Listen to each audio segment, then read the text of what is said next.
After the Second World War, Russia occupied some of the Central and Eastern European countries in a different sense of the word, not necessarily from a military standpoint, but more so psychologically and politically, creating an iron-like curtain no one could climb. We first hear the phrase Iron Curtain in 1946 when Mr. Churchill delivers his speech at Westminster College. I have my own memories from that period of time when I lived in Poland, but while I was doing some historical research, I realized that history that I was being taught during that time was altered to fit the times I was living in. Today, I'm going to share some of my life experiences with you. I was born in the early 1970s to what would be considered a middle-class working family. We lived on the second floor in an apartment building along with my grandmother, my uncle, his wife, and two little twin girls. My parents got married in 1972, and the very first thing they did is they got their name on what we would call here a wait list for an apartment. They waited quite a long time because they didn't get their own place till 1981. The second hurdle for them was to get furniture. In order to get furniture, my mother would have to get up very early in the morning and go to the furniture store for 30 days and sign a piece of paper that said that she was capable of paying for the furniture and she still needed it.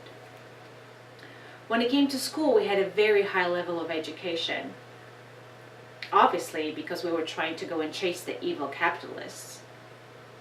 Now, we were all in uniform, very small classes, about 15 students per each, and obviously the only second language we could learn was Russian.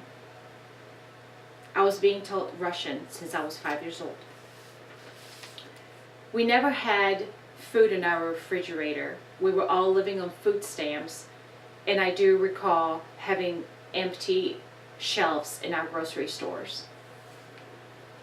For the first time and the only time I stole anything was when I was 7 years old.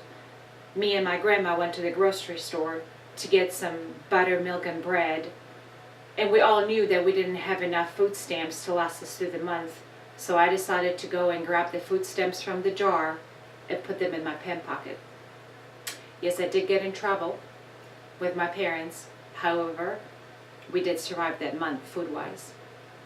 But we were also in luck because my great-grandmother lived out in the country, so we would drive 4 hours every week to go and get our vegetables and eggs.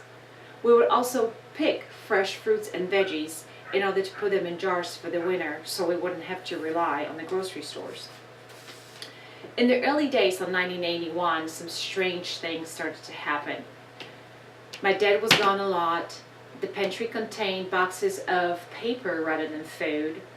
There was increased military and police presence on the street. My life forever changed on December 13, 1981. That's when Poland implemented martial law. The military police came to our house. They broke down the door and they arrested my father. He was gone for 2 weeks and we had no knowledge if he was dead or alive.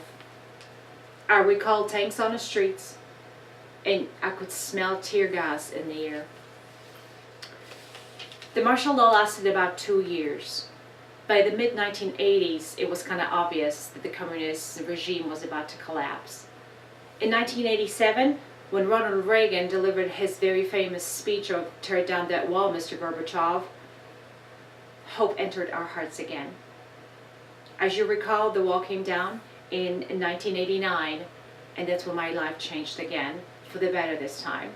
I was able to travel, and I also decided to learn English. Living behind the Iron Curtain taught me a great deal. It taught me that not to take things for granted, that freedom doesn't come free, and nothing is given and everything is earned. Now I would tell you, I would not change anything about me living in Poland during that time, because I have some life experiences that are very unique, and not everybody got the opportunity to experience them. But I will tell you, I also hope to retire to the country I love when it's time for me. Thank you.